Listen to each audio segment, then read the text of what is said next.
अध्याय दूसरा, प्रकृति का संरक्षण। बच्चों, क्या तुम मुझे बता सकते हो हमें आराम से रहने के लिए क्या करना चाहिए? हमें प्रकृति का संरक्षण करना चाहिए। कैसे? महोदय, हमें अपनी भूमि, जंगल, जंगली जानवरों, पशुधन, जल संपदा और हवा का अच्छा ख्याल रखना चाहिए। आओ हम कैसे उन्हें संरक्षित करें ये सीखें। बच्चों, क्या तुम मुझे बता सकते हो भूमि संरक्षण के लिए हमें क्या करना चाहिए? क्या ये मिट्टी है जो जमीन को ढकती है? बच्चों, भूमि ना केवल मिट्टी है जो कि तुम सतह पर देखते हो, बल्कि मिट्टी की मोटी सतह के नीचे पत्थर और चट्टान भी हैं। मिट्टी में अनेक प्रकार के खनिज और पोषक तत्व जो कि पौधों के पोषण के लिए जरूरी है। मिट्टी बारिश के पानी को सोखती और एकत्रित करती हैं। यदि बचाव नहीं किया गया तो ये अमूल्य मिट्टी बारिश के पानी से धुल सकती हैं या हवा से उड़ सकती हैं। हमारे खेतों को उपजाऊ बनाने और मिट्टी के बहाव को बचाने के लिए हमें खाद डालनी चाहिए। इसे मृदा संरक्षण कहते हैं। क्या हम अब ऐसी भूमि को बेहतर बना सकते हैं? हाँ, हम कर सकते हैं। इसमें पहला चरण है ढलान के इर्द गिर्द मेड़ बनाएं। बारिश के पानी को एकत्रित करने के लिए मेढ़ों के साथ खांचा भी खोदें। मिट्टी को ढकने के लिए घास और पौधों के बीज बोएं। आओ हम देखते हैं कैसे बहुत छोटी सी बाहरी कोशिश से प्रकृति अपने आप को कैसे फिर से उत्पन्न करती है। बच्चों, अब जाने जल संरक्षण के बारे में। क्या तुम जानते हो पानी क्यों जरूरी है? हाँ महोदय, जल हर जीवित प्राणी के लिए जरूरी है। पानी की वजह से पौधे जल्दी बढ़ते और ज्यादा उत्पादन करते हैं। वायुमंडल ठंडा रहता है। हमें हमारे जीने के लिए पानी चाहिए। बहता पानी विद्युत उत्पन्न कर सकता है। बहुत सी मछलियाँ और अन्य जलचर जीव जंतु जैसे घोंघे और झींगी भी पानी में रहते हैं। ये जंतु पानी को स्वच्छ रखते हैं और हमारे लिए भोजन के रूप है।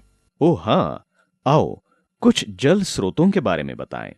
कुएं, टैंक, नदियां, बर्फीले पर्वत और समुद्र जल के स्रोत हैं। ओह हाँ, अब कुछ जल स्रोतों के बारे में बताता हूँ। याद रखो, वर्षा जल का मुख्य स्रोत है। कुछ वर्षा के पानी का भाग मिट्टी द्वारा सोख लिया जाता है और जमीन में पौधों को पोषण देने के लिए संग्रह हो जाता है। वर्षा के पानी का भाग जो कि मिट्टी द्वारा नहीं सोखा जाता, टैंक और नदियों में बहकर समुद्र में पहुंचता है। जैसा कि तुम जानते हो, दिन प्रतिदिन हम पानी की कमी को देख रहे हैं। पानी की कमी के कारण है बढ़ती जनसंख्या और वर्षा के जल को संरक्षित करने की हमारी असमर्थता। हमें वर्षा के जल को टैंक में संरक्षित करना चाहिए तथा समुद्र में नहीं जाने देना चाहिए। बारिश का पानी स्वच्छ और पीने योग्य होता है। हम वर्षा के पानी को अपने घर के छज्जों पर एकत्रित कर सकते हैं। महोदय, आम्ल वर्षा क्या है? बच्चों, आओ अब देखें हम जल संरक्षण कैसे कर सकते हैं।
जंगल व वन्य प्राणी संरक्षण। जंगल व्यापक श्रेणी के पौधे और जानवरों जिसे जीव विविधता कहते हैं, उसका खजाना है। पेड़ हवा को साफ, मिट्टी का बचाव, मिट्टी को ज्यादा पानी सोखने में मदद करते हैं तथा वायुमंडल को ठंडा रखते हैं।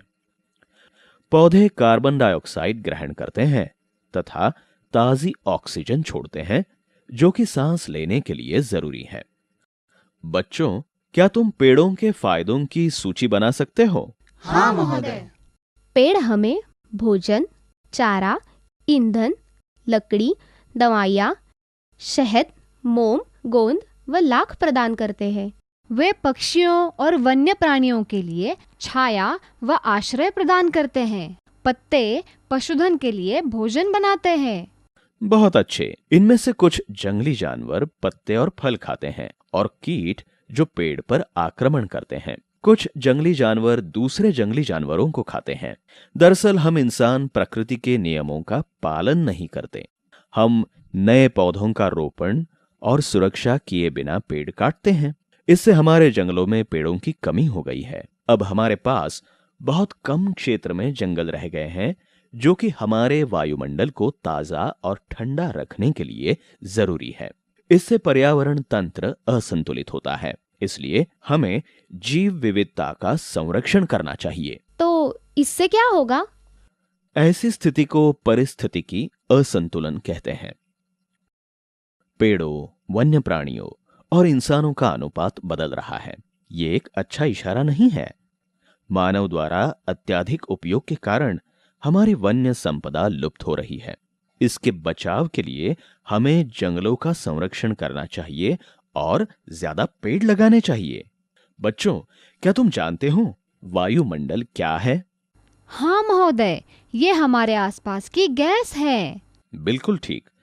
वायु बहुत सी गैसों जैसे nitrogen, carbon dioxide, hydrogen, argon, methane और ओजोन से निहित है। समुद्र तल के 12 किलोमीटर ऊपर हवा की संरचना बदलती है। ऊपर की परत पर ज्यादा ओजोन होती है। ये ओजोन परत सूर्य की रोशनी में निहित अल्ट्रावायलेट किरणों को सोख लेती है। अगर ओजोन परत नहीं रहती तो ये हानिकारक किरणें पृथ्वी पर पहुंचकर पौधों और जानवरों को नुकसान पहुंचाती हैं।